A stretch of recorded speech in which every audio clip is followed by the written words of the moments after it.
સાબરકાંઠા જિલ્લાના પોશીના તાલુકાના લાંબડિયા ખાતે સર્જન ફાઉન્ડેશન દ્વારા વર્ષનો 15મો વિનામૂલ્ય નેત્ર નિદાન સારવાર કેમ્પ યોજાયો હતો, જેમાં લાંબડિયા ગામ સહિત આજુબાજુમાં રહેતા દર્દીઓએ લાભ લીધો હતો।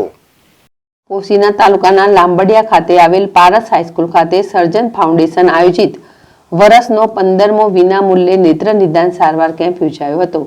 જેમાં લાંબડિયા ગામ સહિત આજુબાજુમાં રહેતા ગામોમાંથી કુલ 628 દર્દીઓએ સેવાનો લાભ લીધો હતો અને 256 વ્યક્તિઓને રાહત દરે ચશ્માનું વિતરણ કરવામાં આવ્યું હતું,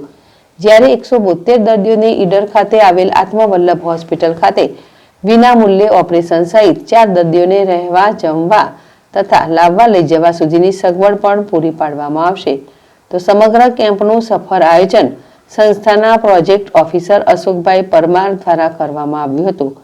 તો કેમ્પને સફળ બનાવવા માટે આંખના મદદનીશ ટીમ તેમજ સ્ટાફ દ્વારા સહયોગ પૂરો પાડવામાં